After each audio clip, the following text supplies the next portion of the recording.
नमस्कार,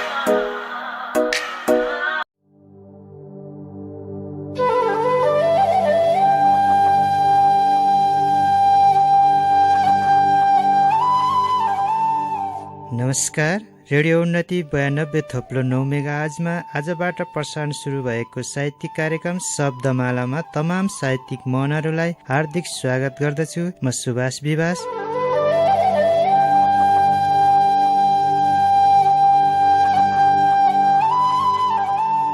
स्थानीय साहित्यिक नवप्रतिभाहरूको उजागर र अग्रस्रष्टाहरूको सम्मानका साथ अब हरेक मंगलबार बिहान 7:30 बजे यो कार्यक्रम सबैको लागि सधैँको लागि रेडियो उन्नति 92.9 मेगाहर्ज मार्फत नियमित प्रसारण हुनेछ। कार्यक्रम मार्फत गीत, गजल, कविता, कथा, मुक्तक लगायत स्रष्टाहरूको अन्तर्वार्ता तथा स्रष्टाहरूकै एकल सिर्जना वाचन समेत प्रस्तुत गर्नेछौँ। हामी स्थानीय स्तरमा सञ्चालन भएका साहित्यिक गतिविधिहरूलाई समेत प्रस्तुत गर्नेछौँ। आजको कार्यक्रममा हामी कविता, गजल, गीत र लघुकथा समेत प्रस्तुत गर्नेछौँ। प्रिय श्रोता, आउनुहोस् अबको आधा घण्टा समयलाई साहित्यमय बनाऊ, सृजनामय बनाऊ।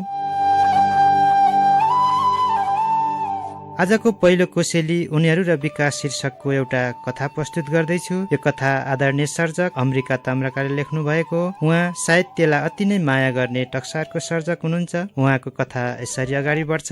कथा रहेको छ उनीहरू र विकास शीर्षकको। उनीहरू अमेरिका, रुस, चीन, बेलायत, जापान आदि विदेशका कुरा गर्छन्। सबैजना उनीहरूको विद्वताको प्रशंसा गर्दथे। म पनि लाटो बुङ्गो झैँ पक्क परेर सुनिरहन्थे। लाग्थ्यो उनीहरू यो विश्वकै ज्ञाता हुन्, कति महान विद्वानहरू। उनीहरू मेची महाकालीको कुरा गर्थे, अरुण नदीका कुरा गर्थे, राष्ट्र र राष्ट्रियता मिचिएकोमा क्रुद्ध हुन्थे, तुरुक शब्द आँसु चुहाउँथे। म कुवाको ब्याङ पनि उनीहरूको कुरामा हाँमा हाँ मिलाएर कहिलेकाहीँ उफ्रन्थे र सोच्थे, कति महान राष्ट्रवादीहरू। अहिले सहरबाट विकास आएको छ। उसलाई पहिले हामी गुच्चा खेल्दा काले भन्थ्यौं। ऊ सहरमा गएर पढ्न थाल्यो र धेरै पढ्यो। सहर पसेर निकै वर्षपछि सुकिलो मुकिलो भएर फर्क्यो। ऊ त्यस्तो भए पनि मलाई गुच्चा खेलेको कुरा गर्दा म लाजले भुतुक्क हुन्छु। तर ऊ आजकल गुच्चा खेल्दैन, खेलेको देख्न पनि चाहँदैन। आजकल ऊ काले होइन, साँच्चैको विकास भएर गाउँ पसेको छ। गाउँलेहरू यसै भन्छन्। उसले गर्दा गाउँमा अब बारीहरू हिउँदमा पनि हरिया देखिन थालेका छन्। धारा कुवा सफा छन्। तर उनले कहिले पनि उनीहरूले जस्तो अमेरिका, रुस, मेची महाकाली का ठुला ठुला गफहरू गरेनन्। मलाई यो मान्छे सहर गएर ढाक्रे गोठालो हुन मात्र सिकेर आएछ कि क्या हो जस्तो लाग्थ्यो। आफ्नो मनको कौतूहलता मेटाउन एकपटक मैले उसँग सोधे, विकास, तिमीले देश विदेशको कुरा पढ्नु पर्दैन? मेची महाकाली पढ्नु पर्दैन? पर्छ, त्यसैले त यी सब कुरा जानेको त। त्यसबाट मैले काम गर्न सिकेँ, गफ होइन। मैले अमेरिका, रुसका कुरा गर्दा तिमीले कति बुझ्छौ? मैले मेची महाकालीमा नेपाल मिचिएको कुरा गर्दा यहाँका भोका पेटहरूमा कतिको राष्ट्रवादी आन्दोलन उड्न सक्छ। यी सबै कुरा मैले भनिरहनु पर्ने होइन। आज घर घरमा रेडियो छ, सबैले बुझेकै छन्। पहल गर्नुपर्ने ठाउँबाट पहल गर्नुपर्छ। केही गरी भएन भने आवश्यक परेमा तिमीले पनि राष्ट्रवादको गफ र अर्थ होइन, कर्म देखाउनु पर्ने बाध्यता आइपर्छ। नाला पानीमा लड्ने सबै बुढाबुढी केटाकेटीले राष्ट्रवादको अर्थ बुझेर लडेका थिएनन्। विकासले सबै कुरा एकैचोटि बतायो। ममा उनको कुरामा प्रतिवाद गर्ने क्षमता थिएन। मलाई उनको कुरामा चित्त पनि बुझियो। मैले आजसम्म कोहीबाट यस्तो कुरा सुनेको थिइनँ। मेरो शङ्का चकनाचुर भयो।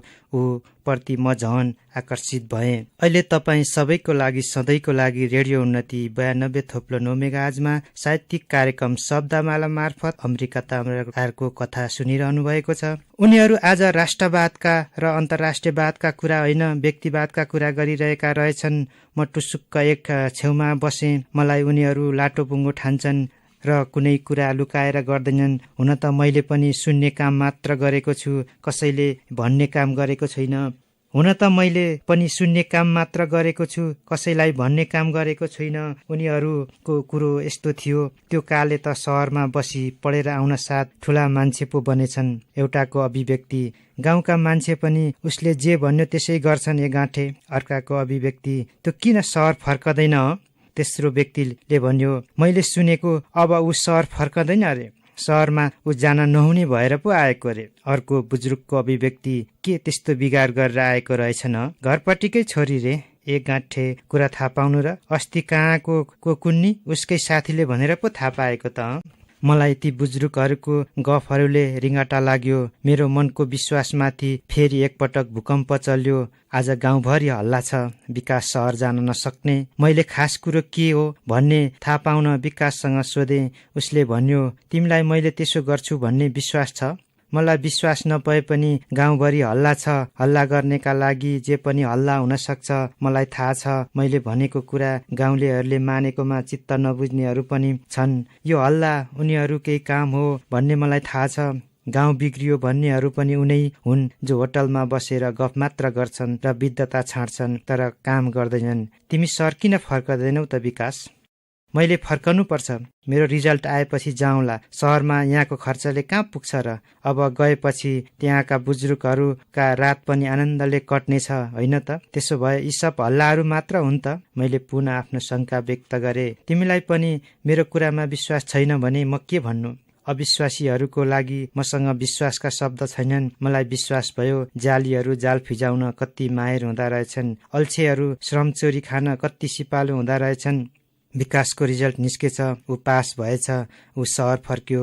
ऊ नभएपछि हल्लाहरू सामसुम भयो। गाउँलेहरू छक्क परे। सहर फर्कनु नहुने भएर आएको मान्छे भनेको त फेरि सहरै फर्क्यो। गाउँलेहरूलाई उसको अभावको महसुस भयो। ती बुजुर्गहरू विजय अनुभव गरेर फेरि होटल चौतारीमा बसेर गफ छाट्न थाले, अमेरिका, रुसको र मेची महाकालीको। अहिले मैले सर्जक अमेरिका ताम्राकारको उनीहरू र विकास शीर्षकको कथा प्रस्तुत गरे। अब अर्को एउटा कविता सन्दर्भ शीर्षकको कविता प्रस्तुत गर्दैछु। यो रहेको छ खोटाङका सर्जक रामविक्रम थापाको। बिहानै एउटा कविता लेखेँ, बिहानै एउटा कविता लेखेँ, कविताभित्र देश खोजेँ, देश कतै भेटिएन, तिर्खा मेरो मेटिएन, अनि मैले कविता च्यातेँ, यस्तोले त कसैलाई छुँदैन, देश बिनाको कविता हुँदैन। बिहानै एउटा कविता लेखेँ, कविताभित्र देश खोजेँ, देश कतै भेटिएन, तिर्खा मेरो मेटिएन, अनि मैले कविता च्यातेँ, यस्तोले त कसैलाई छुँदैन, देश बिनाको कविता हुँदैन। दिउँसो अर्को कविता लेखेँ, कविताभित्र मान्छे खोजेँ, ढुङ्गा माटो मात्र देखेँ, जीवन बिना मान्छे हुँदैन, जीवन बिना कविता हुँदैन। फेरि मैले कविता च्यातेँ, मान्छे बिनाको कविता हुँदैन। बेलुकी फेरि कविता लेखेँ, स्वतन्त्रता खोजी हेरेँ, कवितामा कारागार देखेँ, एकखेप मेटेँ, फेरि लेखेँ, कविताभित्र बन्धन देखेँ, मैले फेरि कविता च्यातेँ, मुक्ति बिनाको कविता हुँदैन। बिहानै एउटा कविता लेखेँ, कविताभित्र देश खोजेँ, देश कतै भेटिएन, तिर्खा मेरो मेटिएन, अनि मैले कविता च्यातेँ, यस्तोले त कसैलाई छुँदैन, देश बिनाको कविता हुँदैन। अहिले मैले खोटाङका चर्चित सर्जक रामविक्रम थापाको कविता प्रस्तुत गरेँ। अहिले तपाईँ सबैको लागि सधैँको लागि रेडियो उन्नति 92.9 मेगाहर्ज मार्फत साहित्यिक कार्यक्रम शब्दमालामा हुनुहुन्छ। अब म सर्जक गणेश बज्राचार्यको एउटा गीत प्रस्तुत गर्दैछु। उहाँ हाल विराटनगरमा बसोबास गरिरहनु भएको छ। पिउँदा पिउँदै जिन्दगीको रहर सबै पिइसकेँ, पिउँदा पिउँदै जिन्दगीका रहर सबै पिइसकेँ, साथी पिएँ, सङ्गी पिएँ, खुसी सारा पिइसकेँ, एकान्तमा साटिएको मिठा बाचा कति थिए, एकान्तमा साटिएका मिठा बाचा कति थिए, आँसु खुसी गाँसिएका कथाहरू कति थिए, पिउँदा पिउँदै पीडाहरू जिन्दगी नै पिइसकेँ, मनभित्र बाँधिएका माया सबै पिइसकेँ, रित्याउँदै मनबाट निष्ठुरीलाई पिइसकेँ, रित्याउँदै मनबाट निष्ठुरीलाई पिइसकेँ, जलाउँदै चोटहरू प्रीतलाई पिइसकेँ, बाचा बन्धन सारा अब रित्तो सिसी भए, बाचा बन्धन सारा अब रित्तो सिसी भए, चुरोटको धुवा जस्तै याद सबै पिइसकेँ, पिउँदा पिउँदै जिन्दगीको रहर सबै पिइसकेँ, साथी पिएँ, सङ्गी पिएँ, खुसी सारा पिइसकेँ। सर्जक गणेश बज्राचार्यको यो मिठो गीतपछि एउटा गजल प्रस्तुत गर्दैछु। गजलकार हुनुहुन्छ प्रकाश संयोग सुमन। उहाँ चोटिलो गजल लेख्ने भोजपुरी गजलकारभित्र पर्नुहुन्छ। एउटा जीवन जिउनलाई धेरै पल्ट मर्छ मान्छे, एउटा जीवन जिउनलाई धेरै पल्ट मर्छ मान्छे, दुःख पर्दा मन पग्ली आँखाबाट झर्छ मान्छे। एउटा जीवन जिउनलाई धेरै पल्ट मर्छ मान्छे, दुःख पर्दा मन पग्ली आँखाबाट झर्छ मान्छे। संसारभरि मान्छे धेरै गन्न कहाँ सकिन्छ र, संसारभरि मान्छे धेरै गन्न कहाँ सकिन्छ र, तर पनि विपत्तिमा आफू एक्लै पर्छ मान्छे। आफ्नै घर आँगन प्यारो बिरानो ठाउँ कहाँ जानु, आफ्नै घर आँगन प्यारो बिरानो ठाउँ कहाँ जानु। बाध्यताले खेदेपछि टाढा बसाई सर्छ मान्छे, दुःख थाप्ने कोही हुन्न सबैलाई खुसी बाँड्न, दुःख थाप्ने कोही हुन्न सबैलाई खुसी बाँड्न। हृदयमा पीडा बोकी ओठमा मुस्कान छर्छ मान्छे, समय नै ईश्वर अरे समयले घचेडेर, समय नै ईश्वर अरे समयले नै घचेडेर। अभाव अनि समस्याको जङ्गारहरू तर्छ मान्छे, निस्वार्थता यस्तो भापो अरू बाँचाइ, निस्वार्थता यस्तो भापो अरू बचाई आफू मर्ने। उल्टै स्वार्थ पूरा गर्न अनेक पाप गर्छ मान्छे, सबै सुखी भाग्य खोज्ने तर कसले भेट्या छ र, सबै खुसी भाग्य खोज्ने तर कसले भेट्या छ र। भाग्य खोज्दै नियतिको पर्दाभित्र पर्छ मान्छे, एउटा जीवन जिउनलाई धेरै पल्ट मर्छ मान्छे, दुःख पर्दा मन पग्ली आँखाबाट झर्छ मान्छे। अबको पालोमा न्यायको हकमा शीर्षकको प्रतिभा राईको एउटा लघुकथा प्रस्तुत गर्दैछु। साँझको समयमा करिब 20-22 वर्षकी युवती अत्तालिँदै प्रहरी थानामा शरण माग्न पुगिन्। उनको चाल हेर्दा जसले पनि अनुमान लगाउन सक्थ्यो कि तिनलाई विपत्तिले लखेटिरहेको छ। जोडसँग गेट ढकढक्याउँदै उनले आफ्नो सुरक्षार्थ गेटपालेलाई बिन्ती चढाइन्। हो न हो, त्यसले उसको मर्म बुझेछ क्या र, त्यसैले थानेदार कहाँ पुर्याइदियो। यौवनले भरिपूर्ण हताश युवतीलाई देखेर सायद थानेदारको मनमा दया पलाएछ क्या रे, त्यसैले नरम भएर सोध्यो, भन्नुहोस् म तपाईँको के सेवा गर्न सक्छु। उसको बोलीबाट प्रभावित भएर युवतीले आफ्नो कुरालाई छरपस्ट्याइदिन्। साहब, म अबला हुँ, मेरो पछि पछि लागेर ती आवाराहरू मेरो इज्जत लुट्नलाई लखेटिरहेछन्, मलाई तिनीहरूबाट बचाइदिनु साहब। यो इज्जत भन्नु नै यही एउटा लाज हो। थानेदारले भयभरको सहानुभूति प्रकट गर्यो, आश्वासन दियो, संरक्षण गरेर सकुशल घरसम्म पुर्याइदिने वचन दियो, आवाराहरूलाई चेतावनी दिने प्रतिबद्धता व्यक्त गर्यो। अनभिज्ञ ती महिलाको मनमा थानेदारप्रति प्रगाढ सद्भाव जाग्यो। नतमस्तक भई उनको शिर श्रद्धापूर्वक झुक्यो। आत्मीयता प्रकट गर्दै अँधेरी रात बिताउनको लागि थानेदारले ती युवतीको लागि एउटा कोठा उपलब्ध पनि गराइदियो। अचानक मध्यरातमा युवती झस्केर उठिन्। उनको ढोकामा कसैले आवाज दिइरहेको थियो। युवतीले प्रश्न गरिन्, को ह ढोकामा? प्रत्युत्तर आयो, म थानेदार हुँ। युवतीले ढोका खोलेर हेरिन्। थानेदार नसाको सुरमा हुत्तिएर उनको कोठाभित्र पस्यो। जवानीले भरिपूर्ण युवती नसाको सुरमा गुमेको होस्। अँध्यारो चक्कमन्न रात अनि निर्जन कोठामा पुगेपछि थानेदारले आफ्नो कर्तव्य बिर्सियो। म एक राष्ट्र र समाजको सेवक हुँ भन्ने पनि बिर्सियो। आफैलाई जन्म दिने जननी सप्तरङ्गी टिकाले सजाइदिने चेली र छोरीलाई बिर्सिदियो। त्यसैले उसलाई मजबुर, विवश, असहाय, अबला नारीप्रति अमानवीय व्यवहार गर्न कति पनि सङ्कोच लागेन। उसको पुकारले उसको हृदयलाई रत्तीभर छोए पनि छोएन। उसको पुकारले उसको हृदयलाई रत्तीभर पनि छोएन। अन्तत आफ्नो लुटिन लागेको अस्मिता बचाउनको लागि न्याय माग्न जाँदा ती युवती जति विश्वस्त थिइन्, फर्कदा तिनीसँग न्यायको हकमा च्यातिएको ब्लाउज, साडी, छेद विच्छेद हृदय सिवाय अरू केही थिएन। अहिले प्रतिभा राईको न्यायको हकमा शीर्षकको कथा सुन्नुभयो। उहाँ राम्रो कथा लेख्नुहुन्छ। आगामी दिनमा उहाँको अन्य सृजनाहरू पनि सुन्ने नै छौँ। अहिले तपाईँ सबैको लागि, सधैँको लागि रेडियो उन्नति 92.9 मेगाहर्ज मार्फत साहित्यिक कार्यक्रम शब्दमालामा हुनुहुन्छ। अबको पालोमा गुरुप्रसाद राई शैलीको त्रिवेणी शीर्षकको कविता प्रस्तुत गर्दैछु। उहाँको वसन्त अघिका कविताहरू नामको कविता सङ्ग्रह समेत प्रकाशित छ। तमोर पूर्वको परम्परा हुँ भन्छ, तमोर पूर्वको परम्परा हुँ भन्छ, वेद बाण चलाउँछु भन्छ, धरतीमाथिको अधिकार आफै ठान्छ, अभिसिञ्चन आफै गर्छु भन्छ, पूर्वबाट पश्चिम मोडिँदै गरेको अनिच्छा नै दक्षिण झर्नु परेको, ज्ञात अज्ञात कथा व्यथा बोकेको उद्वेलित उत्साही नदी हो। अरुण मालङ्गुर फोरेर तीव्र हुङ्कार भर्दै भेल झैँ गडगडाउँदै पहाडी पाखाहरू थर्काउँदै उत्तरी उद्गमबाट आएको आगन्तुक हो ऊ। यो दक्षिणी पाखामा आफ्नो क्षमताको दाबी गर्छ। यहाँको धरतीमा एउटा सन्देश छर्छ। भूगोलको भिरालोमा गतिमा तीव्रता र त्याग आएको एउटा सङ्घर्षशील युद्ध नदी हो ऊ। दुधकोशी थुप्रै हिमालहरू, पाखा पखेरा र गाउँबेसीहरू, आफ्नै रङ्ग र रीत, आफ्नै गर्व र गीत, थुप्रै दोबान भङ्गलाहरू, थुप्रै घागी र छिराहरू, पूर्वेली पारामा हिँड्न जान्ने पश्चिमे नदी हो ऊ। मन्द मन्द गतिमा छल्कँदै गरेको अन्तर्द्वन्द नदी हो ऊ। त्रिवेणी नदीको उद्गम अलग हुन सक्छन्, उद्गम परम्परामा अन्तर, तर अविष्टि बहुन भूगोल र इतिहासमा बहँदै आज नदीहरू त्रिवेणीमा जम्का भेट हुन लागेको सुन्दा यात्रीहरूको मन ढक्क फुल्छ। एउटा प्रशस्त पानीसँगको कोशीको कल्पना हुन्छ। दुई किनाराका चट्टानहरूलाई ठेल्दै बराहाधाम हुँदै फाँटतर्फ निस्केको अङ्गालो हाल्दै हातेमालो गर्दै जुलुस जस्तै एक मन एक तन यात्रीहरू नदी पारीको स्वप्न देख्न थाल्छन्। पुनः एकपटक ती माझिनी आमाको सम्झना हुन्छ। घाट परम्परा प्रत्येक वाहनमा पारी पुग्न तम तयार।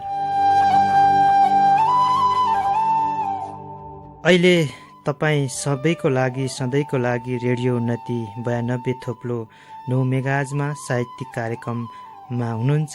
अब म फेरि एउटा कथा पस्कदैछु तपाईँको लागि। अर्जुन दाहालको कथा एना, प्रतिबिम्ब र प्रेम। सदा झैँ आज पनि ऊ त्यही परिवेश हकीकतमा थियो। जुन म प्रत्येक दिन क्याम्पसबाट आफ्नो डेरामा प्रवेश गर्दा देख्ने गर्थेँ। आज पनि ऊ आफ्नी प्रेमिकासँग बोल्ने प्रयत्न गर्दै थियो। सायद ऊ रिसाएकी थिए, त्यसैले बोलिन। आमा खोज्दै थियो, सायद उनी निकै अशक्त भइसकेकीले बोल्न सकिनन्। छोरी देख्दै थियो, तथापि ऊ लाटी थिए, त्यसैले बोलिनन्। अनि अरू कुन्नी के खोज्दै थियो, तर खोजेको केही पनि पाएन। यद्यपि ऊ शालीन थियो, धैर्य गर्दै थियो। धेरै दिनदेखि देखेको त्यो दृश्यले मलाई त्यस्तो अनौठो लाग्दैन थियो, तर पनि त्यस दिन मेरो दिमागमा सनक चढ्यो। उसको व्यवहारले ढोका खोल्न साथ लुक्ने ऊ आज लुकेन, भागेन, लाचारीपन देखायो, अटेरी गर्यो। मेरो आफ्नै कोठामा मेरो नितान्त व्यक्तिगत सामानको उपयोग गरेर त्यसले मलाई गरेको व्यवस्थाले मेरो अहमतामा नराम्ररी धावा बोलेर मेरो आफ्नै कोठामा मेरो नितान्त व्यक्तिगत सामानको उपयोग गरेर त्यसले मलाई गरेको व्यवस्थाले मेरो अहमतामा नराम्ररी धावा बोले जस्तो लाग्यो। कोठाको अस्तव्यस्तता र छरिएका पुस्तकहरूले नराम्ररी गिज्यायो। मेरो दिमागमा नराम्ररी शैतानी चढ्यो। मैले ओरपर आँखा डुलाएँ। मेरो आँखा बटमको सानो टुक्रामा गएर अड्यो। मैले अनायासै त्यसलाई टिपेँ, परैबाट प्रहार गरिदिएँ। त्यो सिधै उसको टाउकोमा गएर बज्रियो। ऊ छटपटायो, ढल्यो, भ्याट गर्दै कोठामा चक्कर लगायो। पुस्तकमा, कार्पेटमा, कपडामा, कलममा रगत लतपतियो। ऊ ढलमलाउँदै मेरो खुट्टामा नजिक आएर संसारबाट बिदा भयो। मैले ठुलो सफलता प्राप्त गरेको महसुस गरेँ। मेरो वीरता आँट खिस्सा हाँस्यो। मैले सन्तुष्टिको लामो सास लिएँ। मैले डेरा गरेको घरमा एउटा परेवा थियो। उसको लागि बारदलीमा एउटा सानो बस्ने ठाउँ बनाइदिएको थिएँ।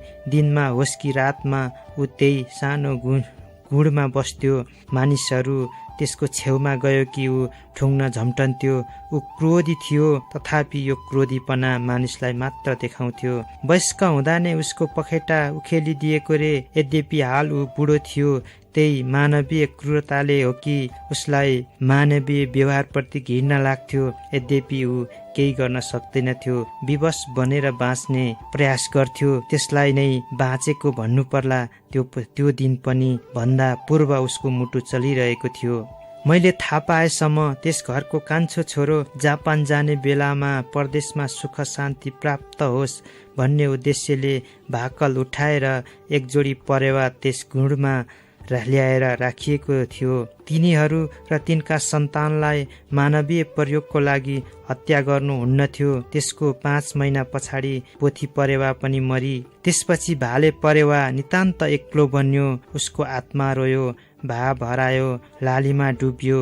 उसका लागि गुन्ज कैदखाना बन्यो, उसका लागि गुण कैदखाना बन्यो। जीवनको सबैभन्दा प्रिय वस्तु गुम्यो। आफूलाई संसारमा सबैभन्दा प्यारो लागेको वस्तु आफ्नो भन्न नपाउनु, पाए पनि आफूसँग राख्न नपाउनु। यदि त्यस्तो हुन्छ नै भने सायद प्रिय वस्तु नदेख्नु र प्राप्त नहुनु नै उपयुक्त हुँदो।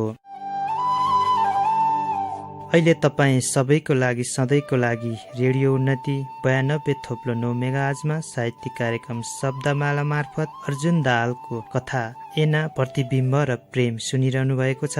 त्यसपछि एक दिन ऊ एक्लै व्यतीत गर्थ्यो। ऊ कहीँ जान सक्दैनथ्यो। बारदलीमा घुम्थ्यो। त्यही घाम तापेर न्यानो प्राप्त गर्ने प्रयत्न गर्थ्यो। यद्यपि उसको आत्मामा कहिल्यै घाम लागेन। दुखेको घाउ सुमसुम्याउँदै मुस्कुराउँदै प्रयत्न गर्ने कमजोर बिरामी जस्तै बन्यो ऊ।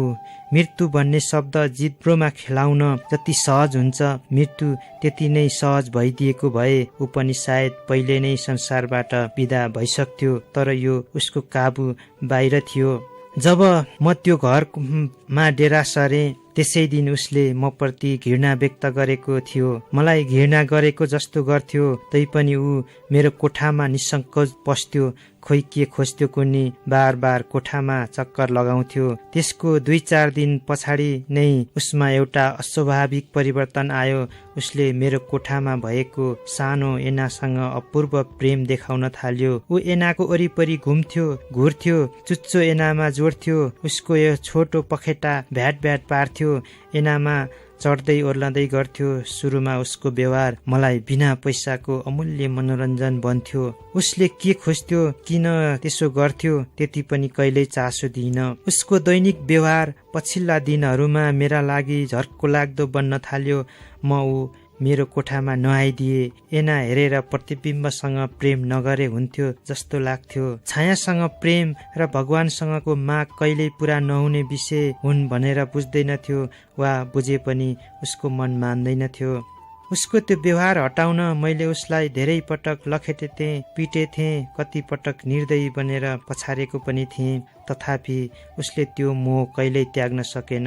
अन्त्यमा केही नलागेपछि मैले उसका लागि एउटा सानो एना किनेर ल्याएको गुडको अगाडि राखिदिएँ। धेरै दिनसम्म त्यो एनासँग खेल्यो, माया गर्यो, यतिसम्म कि उसले चारो खाना छाडिदियो। बाध्यतावश त्यो धमिलिएको एना हटाउनु पर्यो। एनासँग उसको के हराए पत्तो भएन।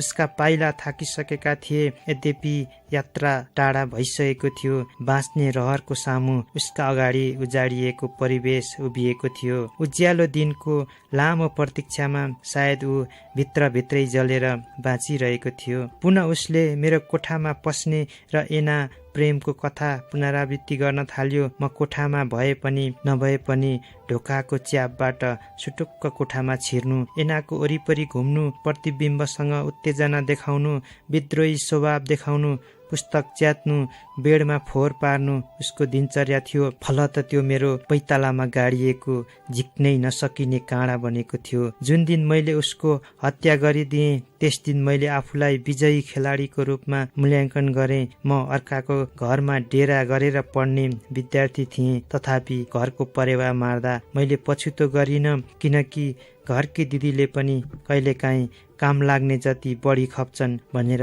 गाली गरेको सुनेको थिएँ। त्यसैले मैले मेरो सहित उक्त घरको पनि बोझ हटाइदिएको अनुभव गरेँ। मैले परेवा मारिदिएको जानकारी घरमा गराइदिएँ, तर मैले अनुमान गरे भन्दा बिल्कुल भिन्न परिस्थिति बन्यो। घरको वातावरण स्तब्ध बन्यो। धपाएको भए भइहाल्थ्यो नि, किन मारेकै त? माया लागेन? मान्छे हेर्दा त भलाद्मी लाग्छ त, तर निर्दयी रहेछौ। परेवा मार्नु कुनै बहादुरी हो त? दिदीका यी शब्दहरूले मलाई नराम्ररी चिमट्यो। नानु, परेवा मर्यो रे, उहाँले सानो छोरालाई जानकारी दिनुभयो। नानुले परेवा हेर्न चाह्यो तर दिदीले त्यसो गर्न दिनु भएन। बच्चाले कर गरिरह्यो, दिदीले उसलाई काखमा च्यापिरहनु भयो। केही क्षणको मौनतापछि दिदीले तुरुन्त त्यसलाई बच्चाले नदेख्ने गरी घरबाट हटाउन आदेशात्मक सल्लाह दिनुभयो। अहिले तपाईँ सबैको लागि सधैँको लागि रेडियो उन्नति 92.9 मेगाहर्ज मार्फत साहित्यिक कार्यक्रम शब्दमालामा हुनुहुन्छ। कोठामा पसेर हेरेँ, फेरि त्यो निरीह प्राणीको लासले मेरो पाशविक दिमागको राम्रो उदाहरण दियो। कोठामा लतपतिएको रगत मेरो क्रूरताको नमुना बन्यो। जे भए पनि मैले त्यसलाई तुरुन्त हटाउनु थियो। मैले त्यसको खुट्टामा समाएँ, त्यसको टाउको लर्याक्क झुन्ड्याएँ। त्यसको आँखाले मलाई प्रतिशोधपूर्ण रूपमा हेरिरहेको थियो। भय र पश्चातापको अग्निमा जल्दै मैले त्यसलाई अलि परको खोल्सामा लगेर मिल्काइदिएर फर्किएँ। कोठाको वातावरणले मलाई नराम्ररी उपास गर्यो। लतपतिएको रगतले मेरो मानवीय संवेदनाको प्रतिनिधित्व गर्यो। कलममा लागेको रगतमा मेरो सिर्जना बोल्यो। पुस्तकमा लागेको रगतले मेरो ज्ञान जोख्यो। सेतो सिरकमा लागेको रातो रगतको टाटोले मेरो शान्तिप्रतिको विश्वासको खिल्ली उडायो। मैले कोठाको वातावरणलाई सामान्य रूपमा ल्याउने प्रयत्न गरेँ। त्यस दिन मलाई खाना खान मन लागेन। नानुले परेवा मर्यो, के भएर मर्यो, किन मर्यो जस्ता प्रश्नले दिदीलाई सताउँदै थियो। त्यसले मलाई विक्षिप्त बनाउँदै लग्यो। त्यो दिन घरको अरू मानिसले मलाई बोलाएनन्, मैले बोलाउन आवश्यक ठानिन। त्यो रात मलाई पटक्कै निन्द्रा लागेन। बारम्बार मेरो दिमागमा एउटै प्रश्न घुमिरह्यो, ऊ किन एनामा प्रतिबिम्ब हेर्न चाहन्थ्यो। जवानीमा प्रवेश गर्दा नगर्दै मरेकी आफ्नै प्रेमिकालाई खोज्थ्यो। ऊ मिल्न चाहन्थ्यो, आफ्ना नातेदारहरू पालैपालो खोज्थ्यो, बोल्न र सम्बन्ध स्थापित गर्न चाहन्थ्यो। आफ्नो प्रियजनका लागि एनामा नै आत्मा छिराएर आत्मीयता बढाउन चाहन्थ्यो। तर कसैले लिने प्रयत्न गरेनन्। सायद उनीहरू धेरै निष्ठुर थिए। दया माया उनीहरूसँग थिएन। यद्यपि उसले आफ्नो प्रियजनहरूप्रति असाध्यै माया गर्यो, तर उनीहरूले गरेनन्। माया गर्दा गर्दै मर्यो। उसको आत्माले शान्ति पायो। शान्तिको प्रतीकले नै शान्ति पायो। मरेपछि शान्ति के शान्ति। रगतमा लतपतिएको मानवताभित्रको शान्ति र एनामा देखिएको प्रतिबिम्बसँगको प्रेम।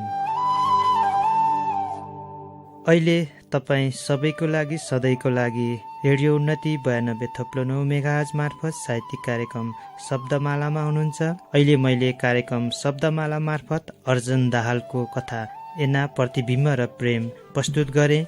अबको पालोमा दुर्घटित अस्तित्व शीर्षकको गीता कार्कीको एउटा कविता प्रस्तुत गर्दैछु। विमानभित्र निमग्न ऊ आकाशमार्ग चाहर्दै थियो। म धरतीदेखि एकपटक क्षितिज निहाल्दै थिएँ। अनायास एक दिन उसको यान खस्यो। हेर्दा हेर्दै दुर्घटनामा पर्यो। रातारात अखबारमा छापियो। केवल स्तब्ध छायो क्षणभर मौनता बीच। आँसुहरूसँगै मेटियो। फेरि अखबार कागजमा मेटियो समाचारका आवाजहरूबाट। अब म फेरि एउटा गीत प्रस्तुत गर्दैछु। जयन्ता पोखरेल जो विराटनगर निवासी हुनुहुन्छ। म हजुर भाइ कान्छो गाई बस्तु हेर्छु। म हजुर भाइ कान्छो गाई बस्तु हेर्छु। वन पाखासँग आफ्नो भविष्य सोध्छु। म हजुर भाइ कान्छो गाई बस्तु हेर्छु। वन पाखासँग आफ्नो भविष्य सोध्छु। दिदी मेरो कोदालीमा जोबन सधैँ हुन्छन्। दिदी मेरो कोदालीमा जोबन सधैँ हुन्छन्। म चाहिँ बारी खेतमा जोबन त्यसै छोप्छु। राष्ट्र भन्छन् माटो भन्छन् के भन्या होलान्। राष्ट्र भन्छन् माटो भन्छन् के भन्या होलान्। कुनै बालीलाई सायद मास्टर देश भन्छन्। घर छाउन भिर पाखामा बाले खर काट्दा। घर छाउन भिर पाखामा बाले खर काट्दा। लडी ज्यान त्यागे भन्छन् म साँदै छँदा। आमा बहिनी जन्माउँदा काला नआई मरिन्। आमा बहिनी जन्माउँदा काला नआई मरिन्। दिदीले भर नपाउँदा चाँडै पहिला हिँडिन्। म हजुर भाइ कान्छो गाई बस्तु हेर्छु। वन पाखासँग आफ्नो भविष्य सोध्छु। यस्तै पीर भोग्ने अरू धेरै छन्। पीर बोक्नेले नै मेरो गीत बुझ्छन्। म हजुर भाइ कान्छो गाई बस्तु हेर्छु। वन पाखासँग आफ्नो भविष्य सोध्छु। हामी कार्यक्रमको अन्त्यतिर आइपुगेका छौँ। तपाईँलाई आजको कार्यक्रम कस्तो लाग्यो? सल्लाह सुझाव तथा तपाईँको अमूल्य सिर्जनाहरूको अपेक्षा राख्दछु। तपाईँको सिर्जना रेडियो उन्नतिको कार्यालय वा कार्यक्रमको फेसबुक पेज रेडियो उन्नति शब्दमाला लाइक गरी त्यहाँ समेत पठाउन सक्नुहुनेछ। अन्तमा जाँदा जाँदै मान्छे म राम्रै छु रे सुहाएकै छ रे जुङ्गाले, मान्छे म राम्रै छु रे सुहाएकै छ रे जुङ्गाले, इमान्दार र भलाद्मी छौ भन्यो अर्को भुङ्गाले, सामुन्ने त सबैले प्रशंसा यस्तै गर्छन्, सामुन्ने त सबैले प्रशंसा यस्तै गर्छन्, पिठ्यौँ पछि पर्यो कि त हान्न खोज्छन् ढुङ्गाले। यहाँहरूको दिन सृजनशील भएर बितोस्। रेडियो उन्नति सुन्दै रहनुहोला। नमस्कार।